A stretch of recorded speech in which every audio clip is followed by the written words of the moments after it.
big Willie actually is. Perhaps the presence of Willie and the Panthers looking at his imposing frame. I'm a 25-minute man. Plus. Oh, you got skill, son. Uppercut right hand by Big Willie. Too fancy for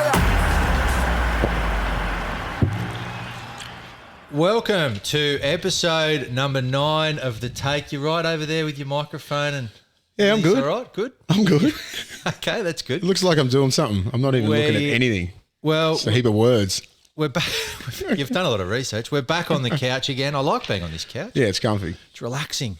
It's relaxing. I'll tell you what, though, there was a big storm off on Triple M. Did you see that? I forgot to mention that. What happened? So one of the hosts of a Triple M show was getting bagged about something, I don't know what, by Hooper and Kent, and he's had a storm off. It's caused, I'm halfways. You better say everything nice to me or I'm storming straight off. What, he was getting interviewed? Was it a journo or? No, he was hosting something on Triple M and he just walked off. And he copped a bit of shit from one of the players? No, just like all his constituents? Co-hosts. And he walked off. Sensitive. Who is it? Anthony Maroon. Anthony Maroon? Do you know? He's a great bloke. Well, there you go. Must have pissed him off. Must have been about South or something. Crazy South. No, Anthony Maroon, it would have taken a lot for him to walk off because he's a great friend and a great guy. So I'm not sure who he was hosting with. Hooper and Kent. They would have pissed him off. They piss everyone off. Well, don't piss me off or I'm out the door. I'm going to walk. You say one fucking thing to me, I'm out. This is over. This is finished. I'm done. This whole thing's finished. William, the iftar dinner, was it a dinner or was it? It was a dinner. Hazem El Masri and his beautiful wife Arwa, they hosted it. It's an inaugural iftar dinner where they break their fast. So they've got up there and educated everybody about Ramadan and everything like that. Great turnout. We said prayers and like everything that they do to break iftar. This is my first one, so I didn't know what I was rolling into. It was like an Iberian night, sort of like it was camels and like it was just, that sort of theme. How good? It was so good. It was so well done. Well done to Hazem. Well done to the Bulldogs for their inaugural iftar breaking of the fast. I'm not sure what the proper wording is for it, but it was a great night. It was about, I got there about 3:30, about 4 o'clock. Hazem invited, Corey Hughes was there, Brent Sherwin, Sonny Bill, Roy Asatasi, Rennie and myself. Gus was there. We were all at the same table. It was beautiful, man. It was beautifully done. And just how they explained a lot of things, why they do it and the fasting and what it means to them. And yeah, it was great. It was really well done. The food was beautiful. But Hazem did a really great job. So did his wife. So they had some really good speakers up there. The prayers, everything was in Arabic, obviously. So it was actually really beautiful. It was great. And it's great. Hopefully, pretty sure this will go on for the next 50 years. I think Hazem will be running this when he's about 90. So whose idea was it? Was it Hazem's idea or was it the club? It was Hazem's idea. I think he's been trying to get it going for the last I reckon 5 to 10 years. It just hasn't, obviously we've changed CEOs and chairmans and that a fair bit for those years. And now you've got John Crewy and you've got Aaron Warburton who are forward thinkers and they're very proactive with that stuff and they're very proactive within the community, knowing that we do have a lot of Muslims in as our fan base, a lot of Lebanese, a lot of Arabic. You've got to do stuff like this. I thought that we were we are the first NRL club to do this, so we are leading the way in that aspect. So it was a great night. Well done to the club. And well done to Hazem. Yeah, it's great. It's good to see that they are understanding, I guess, that their base is of that religion, or a lot of them are, and it's a celebration of not just multiculturalism in the game, but in the country. So it's good stuff. Yes, I think it's great. All right. Well, let's move on to the issues of the week, William. Yeah, there's always a couple. The biggest one this week, probably, Karl Lawton tackled Cameron Murray. It was an ugly tackle. He got sent off.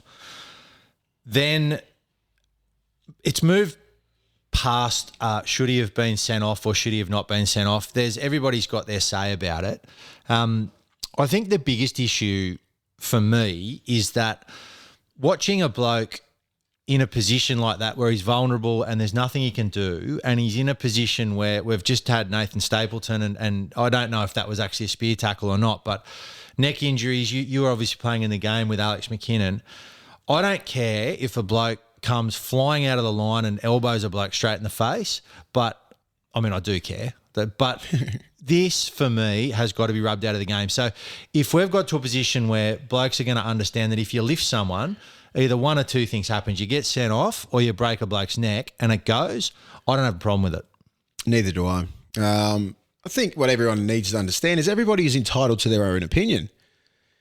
There's always an agenda, with, you watch NRL 360 and then you listen to Gus and Freddie. Obviously there's two different sides, aren't there? There's News Limited, there's, the other side. They're not together on everything, but Gus, they put up Gus's quote saying it shouldn't have been a send-off and all this kind of stuff. Gus has got his own opinion. So does Freddie. Paul Kent has his own opinion. Braith does. All the other journos. Everyone can say whatever they want. It's free speech, democracy. You can say what you want. I agree, because I played in that game with Alex McKinnon and I know his situation right now and it's not good. And after that happened, I thought any spear tackle, anyone who's vulnerable in that position, send off straight away. Are you waiting? I like the decision because it's proactive. It's not waiting for that kid to actually for his neck to get driven into the ground and become a paraplegic or a quadriplegic. It's like, no, he got lifted above horizontal. You still continued with the tackle and drove him into the ground. It's lucky because Cam Murray was trying to. When you are in a vulnerable position like that, you're just trying to get on your back somehow when your legs are lifted up over horizontal. And he didn't land on his head, thank God. Like, imagine if he drove his head into the ground. Awful. That is the worst look, you know what I mean? And the worst thing for the game, like anything like that, like it's sensitive to me because I know what happened to Alex.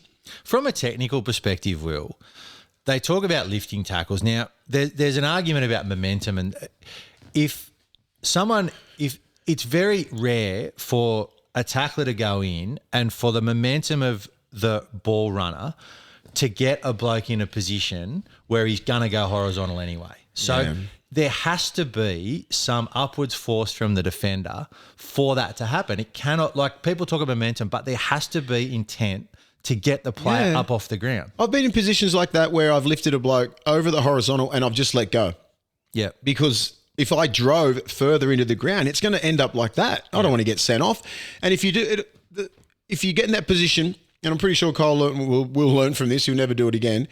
If you get in that position, you've already got in a good position to pick his legs up, would have been a great tackle. But like the guys with the ball are trying to fight, to try and fight, and then you get yourself in a worse position. You just let go. Yeah, you know what I mean? Like you get into this fight or flight sort of position. You know your legs are in the air. You're not in control of what that kid is going to do. So you're just fighting around, trying to move, trying to maneuver to try and get on your back somehow or to find your front. You know what I mean? You just don't want to land on your head. You know what I mean? So there's a lot of variables in that thing and a lot of bad things can happen in those split seconds. Karl Lawton did not mean to drive his head into the ground, but he should have known when to let go. Yeah. If he had hit him, he hit him pretty good. Looked like he had him in a good position. But then you see Cam Murray try to fight or flight, sort of maneuver his way out of that position, and he ends up in that position. Yeah. He should have understood, and he will. He'll learn from this. And because sometimes there's mitigating, isn't there? It's like if a second defender comes in and a bloke's got it, then the force from that can flip it a little bit. But in this particular case, it was just one-on-one. It was just bang. It was a really good hit at the start, and then it just got ugly right in those last couple of that split second where it's unfortunate for Kyle. It was terrible. It was a terrible look, and as I said, like everyone's entitled to their own opinion.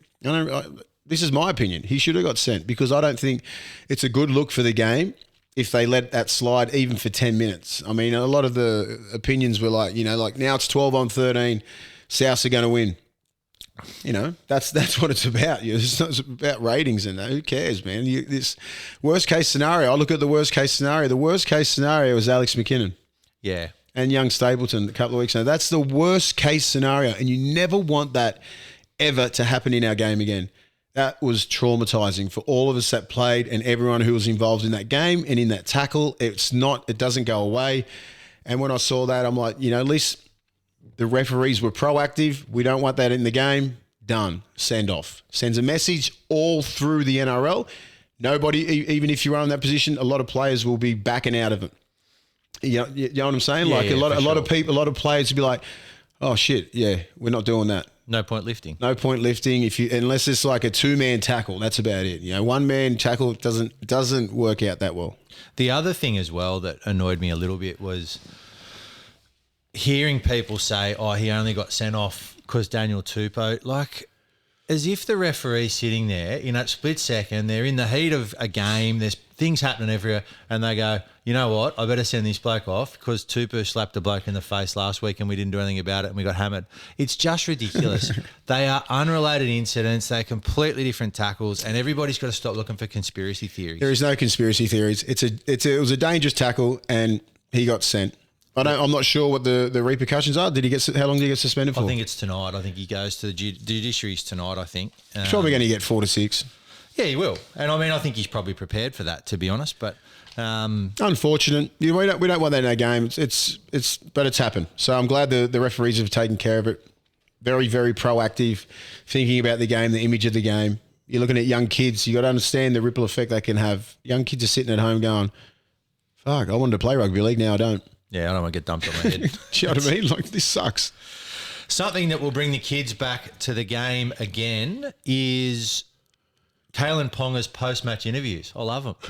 They go up to Kalyn Ponga and they say, he's just been pumped by 50, and they go, "What are you going to say to the team after the game?" Now, I'll tell you what Kalyn Ponga doesn't want to do. Talk to the press about what he's going to say in the dressing rooms. He just wants to get off and hide. And now he can't captain. He's terrible. He shouldn't be the captain. He's not a sort of bloke that should be leading a side.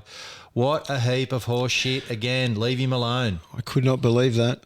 I could not believe they tried to question his credibility as a captain because he didn't give them the perfect answer. "Oh, I'm just going to go in there and just rip them and tell them they're not good enough and this and that." Like he told me, there was enough talk all week. They didn't get out there. They didn't do the business. The last person I want to fucking talk to is you, reporter. Yeah. I'm gonna say whatever I want to say in the sheds, and that's the inner sanctum, not fucking you. Yeah. No one cares. I'm glad he said it. I'm glad he was so nonchalant like that. That does not question his credibility as a captain. No. He just doesn't want to talk to you. And he doesn't want to tell everybody what he's going to say. Like, leave the poor kid alone. What about if he'd gone, "Oh, I'm going to tell them we should tackle more"? Does that Oh, guys, we should have scored more tries and tackled harder. Fucking really? Do you know what I mean? Like, what did they expect as a journalist? You know what I mean? Like, did you want this real articulate answer and sit there and talk for a minute about how he's going to spray his own team? Mate, it's the worst position you can ever put a kid in. And I don't know what they expected from him to say that. And then they say he's not captain material. Shut up. Well said, William. Maybe what it has done, though, is it has solidified some of the Dolphins supporters who now can say, "Well, I'm glad we didn't get Kalyn Ponga." But Uncle Wayne obviously listens to the show. He's obviously been a big fan of yours because we've asked who he's going to sign next week, and he's come out in the press this week very annoyed. "I've got plenty of players. Don't worry about it, Will," he said in the press. He's the best. He said, "Don't worry about it. I've got heaps." There are heaps. As I said, like, you got to be patient. He's the most patient man. He's been, it's not his first rodeo trying to sign players. I mean, this is his first time as a new coach, as a new team. Yeah. That's about it. Yeah. Players will be there. They'll fill their roster. They won't be. I mean, you're not going to fill a roster like Penrith or Melbourne, but they'll build. I don't think he's worried at all. I looked at it actually because I thought I've loaded up last week that they don't have a team.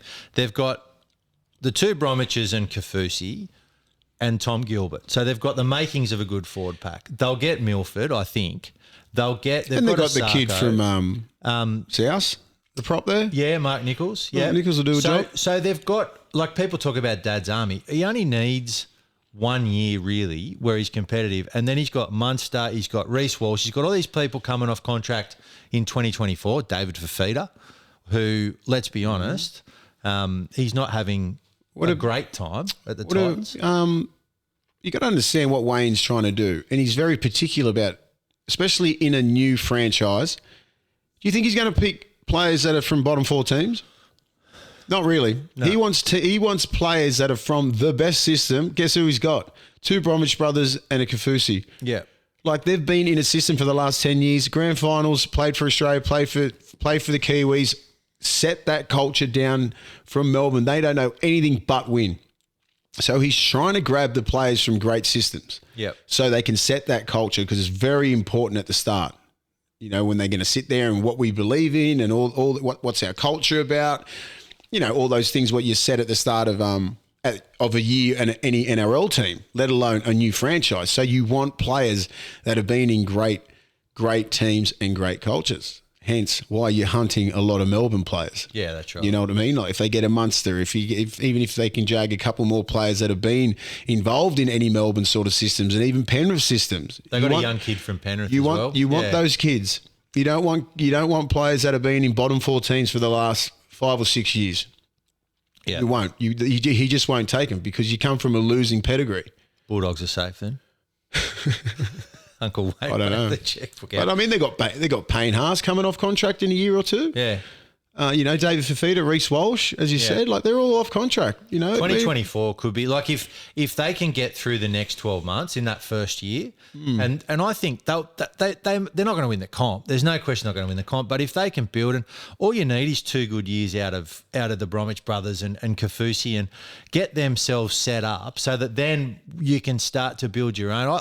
I think anyone who expects that the Dolphins are going to be super competitive next year is kidding. But if they can build from that's the whole thing. They're just trying to build. You know, they got a decent forward pack. They need the halves. They need a decent half. If they can get a Reece Walsh or something like that, or even, you know, Jag Munster in a year or two. Outside backs are very easy to fill. Outside backs are everywhere. Yeah. You know, they're always coming off contract. There's wingers everywhere. There's fullbacks. Just go to Fiji. You know, there's a heap of players that are sitting on good rosters, and they can't even get a crack. Yeah. You know, so they're not going to be sitting here trying to field 10 players. Yeah. They'll get a full roster and they'll be fine. It'll be the year after where they can really strike. Yeah, they'll probably have a fair bit of room on their cap. Well, and they can go for someone big. The NRL, if they get pumped the first year, the NRL they'll say you go have a little bit of. Yeah, your cap's about 25 million now, Wayne. Some third party deals now. Do your best. I saw they signed Bluebet actually. Dunk McRae, well done, Dunk. Oh yeah. Must be going all right, Duncan. They got Bluebet Stadium. They're sponsoring the. Jeez, hey? They get my. When's he sponsoring the take? Sure. What's he doing? Duncan, get on here. The other thing that I've loved this week, I always love a bit of Roosters South. You know, I love it. It's petty. It's getting petty, isn't it? Can you just tell me, right? So you came from the Bulldogs, obviously, and you signed with the Roosters. And everyone hated you. Everyone hated you at the Roosters, and then everyone loved you at the Roosters. Everyone loved you. But you would have been fairly ambivalent about South, right? Because you've been South were terrible. Part of the culture, like to hate South. So when you got there, did they say, now, William, you hate South now? Yeah, it's part of the whole thing. Yeah. Like it's the oldest rivalry in the game. Book of feuds, all that gear. Yeah, all that kind of stuff. It's indoctrinated into all the players. So. This is what's going on now with the SFS. The Roosters aren't letting South go back to is that right? Yeah, so basically what's happened is that the Roosters, and to be fair to the Roosters, they have been involved in the planning system. So all their stuff's at the footy stadium. They've had their ground there, their offices, they train at Moore Park for years, right? So they've played all their games at the SCG, which is a terrible, terrible place to watch football. And they've done everything right for that 4-year period. South have got the Centre of Excellence at Heffron. They're already contracted out at ANZ Stadium till 2030 or something. And then they've gone, it'll be hard for South to get back there. We'll just come back here. That would be all right. It's good. Oh, no, because, I mean, imagine if they could, I don't know, just maybe have 4 games at the SFS. You know what I mean? Like, if the Roosters would let that happen, they should. Because that's, you know, South and Roosters, like, you know, one street is South Sydney, then you cross another one and it's like your eastern suburbs, you know what I mean? So they're very close together. And this will get petty and so it should. So it should. I don't expect anything less from the powers that be up there. And, you know, Uncle Nick and all those blokes will get their way. And for the record, I was a Roosters junior, and I do not hate South. I like South. I like South. Like I don't. I just bought it. I just buy into the culture. Whatever club I'm in, I'll buy into that culture. Yeah. And I knew that was we don't like South, but like I don't hate South now. Heap of mates that played there. GI and Gags and the Burgess brothers and Sutto and all those blokes. They're all great guys, but.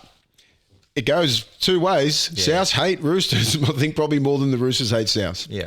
But they would love to be playing at that stadium because that is ridiculous. Looks good. It's going to be amazing. It does look good. We're going out soon. First game is South Roosters. We're going out there. Oh, 100%. That's the only game they're going to get there. Yeah. It's when they play against the Roosters. And the Roosters will probably make them play on the ground at the back. Just quickly, 3 quick things. Jarryd Kroker got picked this week. Looks like. Where's he been playing? Reggie's. Oh, shit. Yeah, I thought he was injured. Reggie's. No, he got dropped. And obviously Canberra going not great. So maybe Ricky's gone, well, we'll get your 8 games because the season's a write-off. There you go. You can have your 300. Is he on 299? No, he's 292, I think. So he's got to play 8 games. Give it to him. So I mean, he does deserve that. He's been a great player for those guys. He was captain in what 20. Last year. Last year he's fallen from that much. Few injuries to that kid. Especially as a centre, if you're a strike centre, if you lose that 1 or 2 metres of pace and you've got these young kids you're coming up against these young bulls, they're going to school you. Yeah. Croker has been a great player, but he needs a lot of help because he's not the best defender in the game. Yeah. He's a good defender, but not the best defender when he's coming up against these superstar young centres like a Bradman Best and like your Katoni Staggs, all these sort of kids. So they're the new breed. How good was it to see Katoni Staggs and Talakai go at it? He schooled him, Talakai. He did. Staggs, do you reckon he schooled Talakai? He did. Talakai had his moments. I think he tried, but I just love it how they made it personal. It's good to see. It's good to see that. That young kid just went. Even like at the start of last week, they go, "Are you coming up against Talakai? You look for?" Yeah, he goes, "Bring it on." And he owned it, and as soon as he got the ball, bang, in his face, finished on top of him, dominated him. Talakai's got some balls, man. Like he was running hard. He kept going. He kept going. He got no ball. Gets tribal, man. Both Tongans. And it's like, and Katoni's like, I've been waiting to play Origin for about a year or two. Now it's my turn. I think Talakai should be still on the bench, but not a starting centre. Not a starting centre. And you could see that when we spoke about the game last week, you're going against the Harbour who's just was going back, Saab's facing the sidelines. Then you got a kid like Staggs who's in your face. That's Origin. Yeah. That's what's going to happen all the time and probably a lot quicker. So he probably realised that he's going to, if you're going to play him anywhere in the game, in an Origin game, you play him off the bench because he's just a fucking animal. He can play He's an animal, mate. Yeah. Like he can, imagine him coming on with 15 minutes to go in the middle. Fuck. That's scary. Fresh Talakai. Yuck. Yeah, yuck. Yeah. And, we're going to get to Origin in a couple of weeks, but, I'm not sure if they're going to field the strongest forward pack Queensland at the moment. Well, I think Staggs, if it was, I don't think Talakai was ever genuinely in the race as that's just a beat up. Just beat up. Just a beat up. But what Staggs, about... He deserves it. Excuse me. When is Latrell back? No, he's going over. They reckon he's no chance for Origin. So he's going over to the US 10 days for extreme treatment on his hamstrings, which I think is great from South. Yeah. And everyone's trying to say, is it that bad? This is being proactive with one of our best players. This is trying to get him the treatment. Mate, Tommy Turbo should have probably went over there a couple of years ago. Yeah. That's what I love about South. More proactive. Get over there, get the best treatment. He's going over there with Travis Tupou, who's one of the greatest trainers in the game, and he probably will never have another problem with his hamstrings again, hopefully. Well, he won't be allowed to train in the footy stadium, Jim. He's banned from that. No, nothing. So anyway, congratulations to Kroker. Although if he ends up in the 290s, that's a pretty select group, isn't it? But who ended up in the 290s? Me. My accumulated games. 5 million. Yeah. No, but so he's going to go over there for 10 days. Origin's in what, 6 weeks? Yeah, but I still got to, if he goes, I'm not sure if he's over there now. So he says over there, comes back, rehabs quite well, gets 2 or 3 games in before game 1. He's getting picked. Yeah, they'll pick him. So let's not get carried away with trying to pick all these other players around over Latrell because he's the most dominant. He's a freak, that kid. I'm putting him in the team straight away. Same. Ash Taylor retired. Well done, yeah, Ash Taylor. That's a shame, he was a prodigy, that young kid. So it just sucks that he just got hit with that $1 million, Tag. price line tag, and probably didn't live up to that, to the $1 million man. But he had a fair career, played over 100 games. He's had a fair knock. And the other Well thing, done on your career, He's and it sucks. He's a young kid who's getting medically retired at what, 26, 27? Yeah. This is where the game needs to come in and look after these kids, because this is not good. No. He could fall off the rails big time. This is where the game needs to come in and really take care of these kids. Don't just fucking send them off and put something on your Instagram and go, well done on your career, fucking see you later. You've got to take care of these kids. He's got kids and everything. He's still a young man. He's not a fucking grown ass man. He's still he still wants to play the game. His body's given up on him. So I hope the game, RLPA, NRL, they all stick behind him. must be and hard take too. care of him. Like even the Boyd Cordners and the Jake Friends and that. They're young men. You still haven't sorted your own shit out. And then all of a sudden, the only thing that gets taken away from you. The game needs to take more, the game has come a long way in that situation, but they still need to be a lot more proactive. All right. So this week, do you know what? I'm getting so gun shy because my tips and bets are going just Did we win? awful. Did we lose again? So I feel like there's games here that I'm going to say are going to be closer than they are, but we'll run through them. So the Rabbitohs and the Broncos, they played in round one, didn't they? And then Reynolds didn't play? Is that? Yeah, well, they're playing again. So who does this draw, honestly? Reynolds is playing. He's been outstanding. That win last week, that's why I picked the Broncos. Did you? Yeah.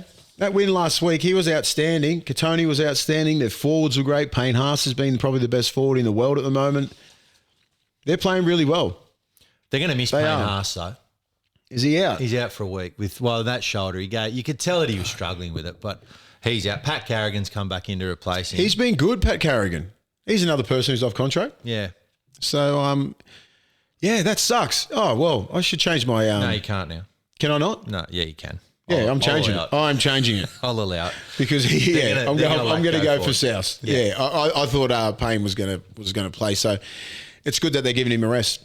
I think it's been good the last couple of weeks too to see Cody Walker. Like he can't play without Reynolds. No, Cody Walker can play without Reynolds. It's just they're getting used to new systems. He's got new players around him, and New fullback. Cody Walker now is playing the way Cody Walker always plays. It's like, and people are like, oh, he's back to form. It's like, well, yeah, because it takes a while. At the start, to get it was used just to, like you can run all these training drills and you can do it, and it looks pretty flash. Everyone looks pretty good in the preseason. There's no genuine defense. When you come up against some good defense systems, they're gonna game plan for you. And they know Cody's the man of that team. So played his 150th game on the weekend. Played good football. Congratulations to Cody, 150. It's a great achievement. He didn't debut till he was 26. yeah, that's right. So he hasn't really missed that many games, but it's going to take a while to figure out the combinations. With Tane Milne and I think Johnson's on that. Johnson knows what he's doing, but Johnson's connection with Tane Milne, because you had who they had there last year, Gags. Yeah. I think they missed Gags a lot. Yeah, they I do. don't think they really valued how great Dane Gagai is. Great Dane. Great. Great Dane Gagai is. So I think they pretty much took him for a little. They took him for granted a little bit. He's defensive. He's a great defensive player and a great attacking player. So they're trying to figure that sort of stuff out. And losing Latrell is, you can't replace that kid. No. But Cody's getting back to Cody Walker football. Where's it? Oh, it's out at ANZ. So Yuck. these are Broncos. They're a chance. They The are a chance. Broncos. No. Here we go, William. The mighty Bulldogs had a big win last week. Wasn't it? On the WIllie Mason Cup. Yeah. I should call it that. They should. I was split because I thought, as I said, I think last week I said, like, the Roosters' premiership pedigree that they have embedded in them compared to our guys who are trying really hard, just falling short, coming in and out of games. I thought a wounded Roosters would have, personally, even though I did tip the Dogs, I thought they were going to get us. Yeah. But the Roosters are just playing really shit. But I'm not going to say really shit, but our guys defended their asses off. Yeah, they did. They did really defend because they throw a lot of football. Manu and Suwali, Victor Radley, Walker, Keary, like they got strike all over the field. Teddy, you know, and we defended. We repelled. We ended up going back down there. We ended up scoring a try. It was a really gutsy win. And even that last 10 minutes, man, the Roosters had all the ball. They did. We were just coming out of yardage, and Teddy was catching it on the 30 all the time. It was like Burton just put away his 357 and pulled out the pop gun.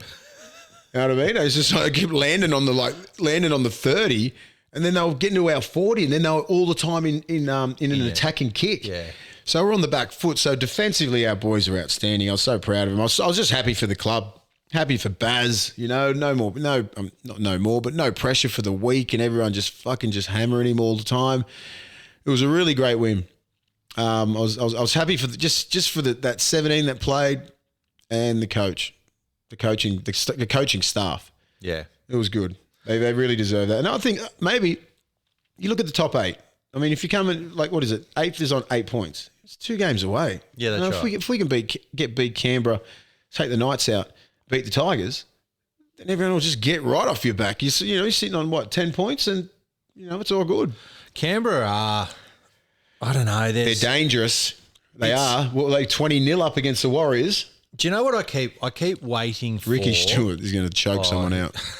Everyone, whole club. I keep waiting. There's a couple of sides that you keep waiting. You go, they'll be good next week, or they'll be, they're not far off, and the Raiders is one of those. You just think, their attack will start to click soon, but it just isn't. And now they've got Adam Elliott starting at hooker, and they don't have the players. You know what I mean? Like the hooker Starling. You've lost Hodgson. He was a big part. They've lost some really good halves in the last couple of years. I think Whiten's out this week, so he's their main player. I think since Williams and the other Pommies. The Pommies, and Bateman. They've really lost a big chunk of their culture down there. Yeah. I think they were a really big part of the energy that they brought to every game. I think Bateman was really, really lost. Rapana, the fullback. What are you doing with Nickel Clockstad? He's back at fullback this week. He's been playing 14. Like, it's just a waste of talent. A couple of years ago, he got Dally M fullback of the year. Yeah. Played for New Zealand. It's not good for his confidence. So, Ricky's probably very pissed off every single week. It would suck to go to training every week with Ricky Stewart with a head on, especially when you're winning 20-0 and you get dusted 21-20. That's bad. How do you feel about everyone's hating Matt Lodge again because he lay down for the penalty? Why wouldn't you? Of course he's going to. Game's on the line. Do anything to win the game. Matt Lodge. Okay. Leave him alone. Panthers, Eels. What do you think of the Eels? Why are they getting smashed by the Cowboys? Are the Cowboys that good? Cowboys are good, but they're not 35-4. No. Yeah. We did. Like we're one person. Yeah, that was weird, man. I thought Power was going to come out and put not flog the Cowboys, but give it to them. They should have won. Not a flogging like that. That's pretty embarrassing. So what's the kid? The Brad Arthur's kid's copping a hammering. Oh, is that right? Yeah. And then everyone's saying back off him. He's getting trolled. Give you a bit of a heads up. That's what fucking happens when you play shit. It's true. Do you know what I mean? Like, I don't know what you expect. If you're the Suns coach and you play awful, this is what's going to happen. I'm not sure why everyone's trying to go back off trials. Like, everyone cops shit. Latrell cops a heap of crap. Like, everyone cops it. This is part of the game. This is fucking 2022. Man up. Who gives a shit? It's not phasing him. I haven't seen fucking that young kid come out and go, oh my God, I just can't play good enough because this troll's getting at me. It's the journos saying it. Oh, he's been getting trolled all week. Like, fucking who cares? Like, why would you give a shit about what other fucking people are thinking about on Twitter? It's going to affect your game. Well, here, is it going to affect your selection? Like, from the dad? Like, fuck, if you pick solid, if the kid's doing good, he's doing good. A couple of weeks ago, he carved up Newcastle, and then they've been in a bit of a rut. I personally wouldn't pick Dylan Brown out of 5'8" because he was the form 5'8" of the whole comp. I think that's just a stupid selection. So that's a put question. Ryan Madison at centre, put Dylan Brown at 5'8", problem solved. Would you play just say you had to pick Jake Arthur because he was in the top 17 footballers who were available at the time? If they played him at centre and he got towed up at centre, would it have been as bad as if they and left Dylan Brown where he was? Would it have been as bad? No. From the fact that Dylan Brown, because Dylan Brown was the best 5'8" in the comp at that time, and you move him out of that position and you take the ball out of his hands. He's probably getting about 40, 50 touches a game, and it goes from that to about 10 to 15. Yeah. So I think that's bad coaching. And you know what? You put and if it's your son and you put your son in front of the best 5'8" in the game, expect this shit. Expect it. People have a right, and I don't believe in all this shit. I don't like these trolls. They're fuckwits. You know what I mean? But this is what happens in this society right now. If you make decisions like that, and para fans will be coming at them like that. If you make decisions like that, you got to stand by it and fall on your own sword. Do you know what I mean? Yeah, like, just cop it. Who cares? And they have copped it. But I'm just saying, when I was listening to 360 and he's been copping so much shit. Fucking who cares? This is just the way it is. This is it. Just fucking get over it. Hear that? Get into us in Twitter. Oh, God. Troll us. See what happens. Troll me. Please. Manly against the Tigers. Manly, this is a big game for them because they're virtually, with Schuster and Trebojevic back, they're near full strength now. Schuster's like Tony Kemp. Remember Tony Kemp for the Knights? He had mad skills and stuff like that. Yeah. Schuster's Schuster's got great skills. Turns out he doesn't hate Kieran Foran because he scored a try and he gave him a hug. So they're besties now. They're besties. But the Tigers again. The Tigers were brave last week. It's no like lack of effort with the Tigers. But look, I think if Trebojevic is actually fit and they're not just rushing him back, then Manly could put a show on here, I reckon. Against the Tigers, Yeah, I reckon they could. Yeah, they could. It'll be Trebojevic. Hopefully they haven't rushed him back. Yeah, because they were pretty competitive last week with 12 men. So it was their forwards need to do a better job.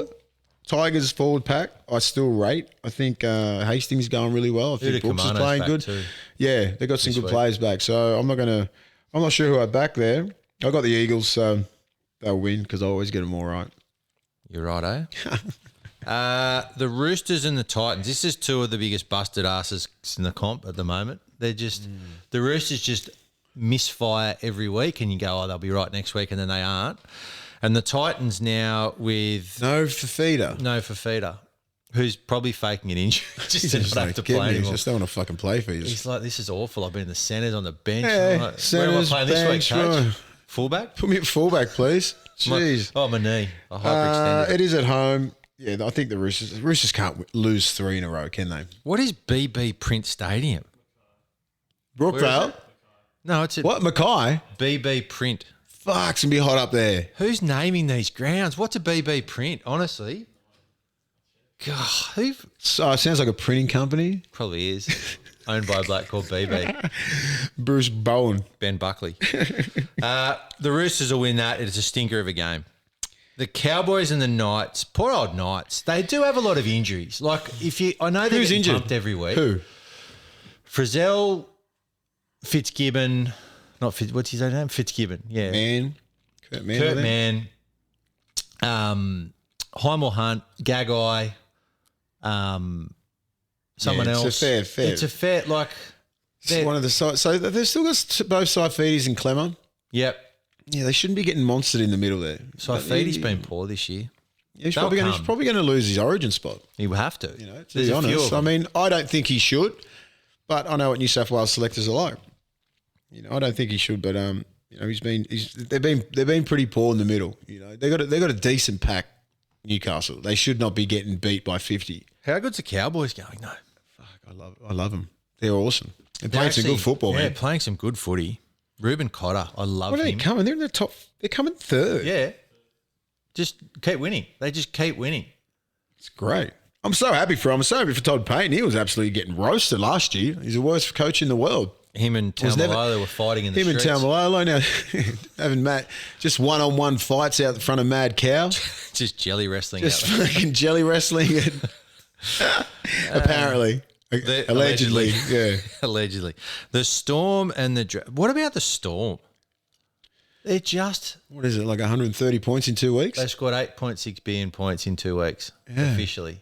What's happening there? Ryan They're just on Pappenhausen fire. scored more points in the first 8 rounds than anyone else. You know what I can't believe? The talk saying like Pappenhausen versus Tedesco for Origin spot. I'll stop that. Shut the fuck up. Tedesco's playing fullback. Shut up. I'll stop it right now. Teddy's going to be fullback for the next 2 or 3 years. Yeah. Pappenhausen he probably won't even be in the side, maybe 14. Yeah. But you got to get Hines or Talakai. I'd pick Hines. Or Pappenhausen. I'm picking one of those blokes. He needs to be number 1 or that's it. Yeah. He's not in the side because he's got talent written all over him, but he's no Tedesco. Teddy's, mate, look what he's done for the New South Wales the last 5 years. Yeah. Nothing but carve up, win bloody Brad Fittler medals and Wally Lewis medals and all that kind of stuff. So you cannot even make it a debate. It's embarrassing even having that debate, not even doing it. And last week in the WIllie Mason Cup, he would have almost won the WIllie Mason medal. Yeah, he was would that have. involved. He just tried. And the thing is, like sometimes in some games, he's been trying so hard because his team's been behind. And he's just such a competitor. He just wants the ball all the time.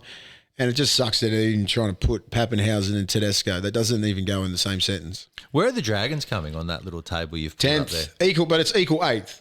Okay. So the Rabbits is coming 6th. The Roosters, Sea Eagles, and Broncos and Dragons and Warriors are all that's all equal 8th. Yeah, right. 6th from 6th to there. It's all 8 points. On the Fox Sports coach blow up meter, if we save, do you know who'll be on the coach blow up meter next week? Adam O'Brien. Do you know why? Because they keep losing. I'll save everyone time. If you lose, imagine if they put Trent Robinson up. Oh, he's losing. Yeah, they're fearless, mate. Sack him. 360 are just they'll be coming after Robbo next. You know, Braith commented, "We've got plenty of talk." Yeah. I always speak to Braith. I said, mate, I think I commend Braith on 360, but he's been going great. He can handle 3 journos. He can handle anyone. The Sharks and the Warriors. The Sharks, they were disappointing last week, but Turn your phone off. I can't. It's called put it on silent. That's my mate Cash ringing. Obviously, he doesn't know I'm extremely busy on a Wednesday. Exactly. Sharks will win, but the Warriors. Oh man. I don't know. I think the Sharks have got that mentality. They've got Craig Fitzgibbon there, and they'll bounce back. That was the game they just let go last week.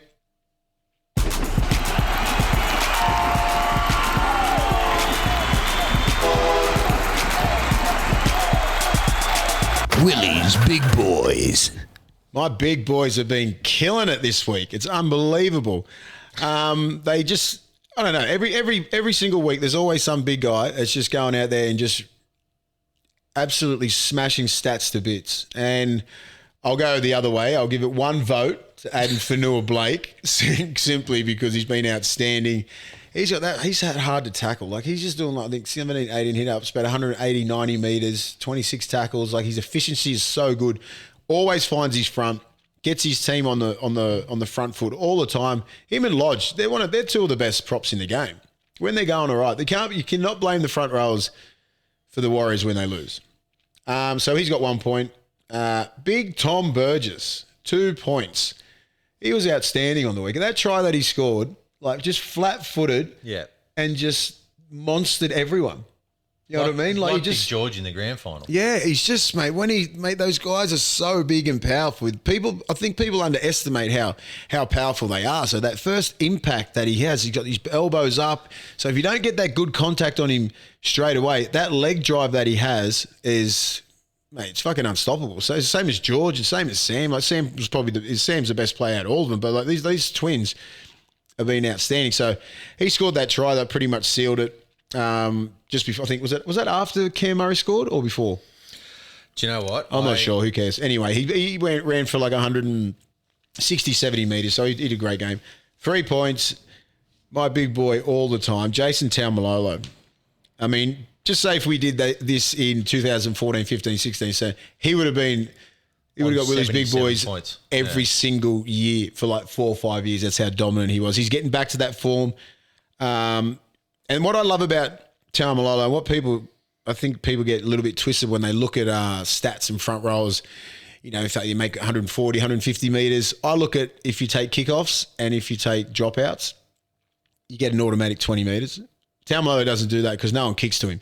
So all these metres, he's making 180, 190 metres all through the middle. Yeah. Off the 9. All off the 9. You know what I mean? He's playing, I think, 60, 65 minutes or something like that.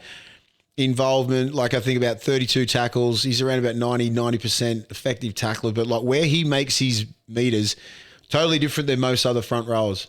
Because the lock doesn't get the kickoffs and all that kind of stuff. He sort of stands in the middle of the field.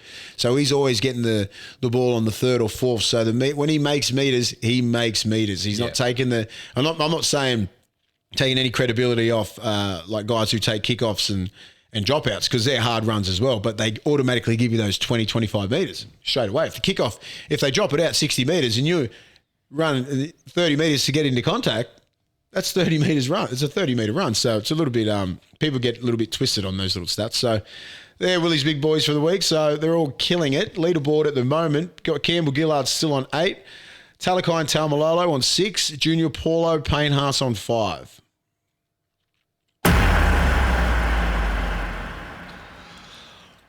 I really cannot explain to you, Henry, how many times get it you off. have to get last year's winning. It's just haunting me. And this year we've won $0. Nothing. Not 1 cent. So Fucking round 9. yeah, I know. You're better than that. You know I'm not. You know I'm not. Well, I feel And like I've got the closest. I feel like last week, I can't remember what I got. There was one game and I was like, Canberra.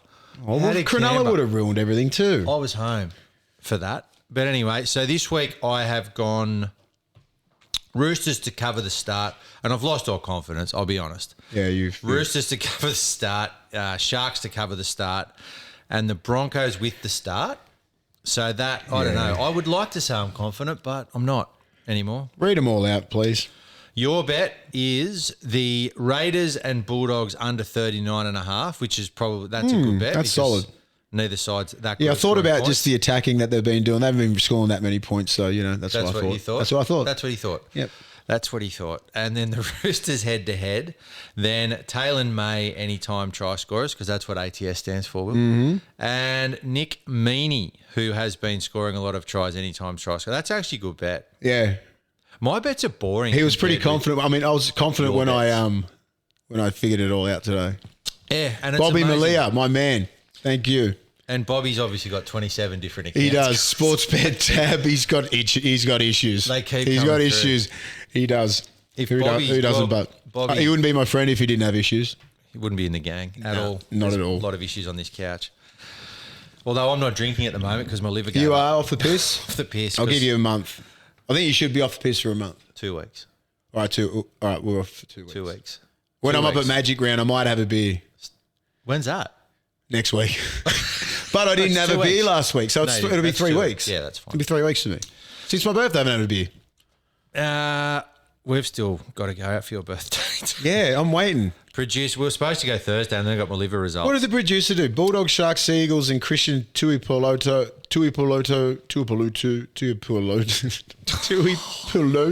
I was joking, you fuckwit. Anytime try scorer. I'm only joking, Christian. Yeah. That's it. That's all he's doing. That's so all we can win $246. He's just really given up on us. I'm just like, I even rang him today and he just went, he fucking left me to the keep. He ghosted me. He ghosted you. He's in Melbourne.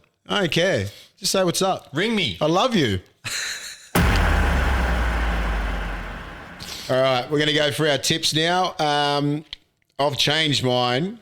So I'm going to go Rabbits, Bulldogs, Panthers, Sea Eagles, Roosters, Cowboys, Storm, and Sharks. And I have gone Rabbitohs. I've gone exactly the same as you. Okay. I went the Bulldogs this week because I want them to win. I want them to win. I really want them to win. Yeah. I want to, for 2 reasons. I kind of have to support the Bulldogs because you're involved with them now. Yeah, you have to. And also, I just want to see a Ricky Stewart masterclass blow up. Oh. Just a proper... I want to see him get up like just say 22-4 with like 20 minutes to go and we just come back and score 4 tries. Fox scores 400-metre tries. And intercepts too. Intercepts. All of just worst tries ever. And the producer's gone Broncos, Raiders, boo, boo, Panthers, Sea Eagles, Roosters, Cowboys, Storm. He's trying to catch us. Yep. Anyway. All right. Well, that's it. I'm just going to do quickly a check on Do we have Twitter. a chat? Do we got it? Have we got it? All right. Why is Braith and Aston nasty towards the Bulldogs? I don't think Braith. Did my microphone just go out? Can you hear me? No, I can still hear you. Sadly, I can still hear your voice. I don't think Braith has been. I think he was just saying his opinion. As I said, everyone is entitled to their opinion. Like Braith can say what he wants. Like it's his thing. Like he just goes, well, he didn't agree with Flanagan getting thrown out there. I was like, who cares? You know, like Buzz was like, he didn't mind. And then like, you know, PK and all these guys, they all had their different opinions. Just because Braith played with the Bulldogs doesn't mean he doesn't have his own opinion. Of course. So let it slide. I don't like that when they just think Braith's against the Bulldogs. He doesn't. He loves the club. Yeah, of course he does. Food Combos is back, and he wants to know, Gus was in jeans at training. What type of jeans guy's Gus? Skinny, faded, double denim?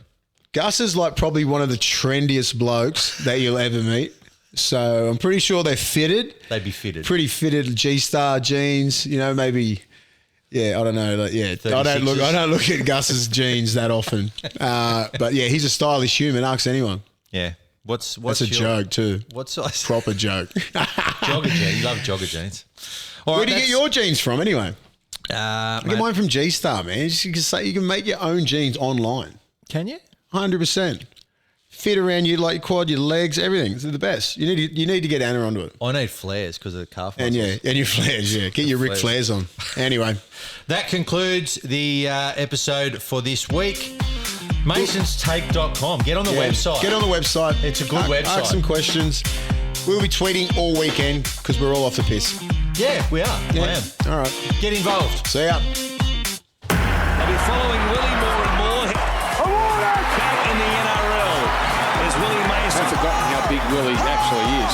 Perhaps the presence of Willie had the Panthers looking at his imposing frame. I'm a 25-minute man. Plus. Oh, you got skill, son. Uppercut right hand by Big Willie. Too fancy for you. You've been listening to The Take with Willie Mason and co-host Ian Byrne. Produced by Craig Trewick, recorded and engineered by Zig Parker of Green Room Sydney, and presented by the Handshake Media Network.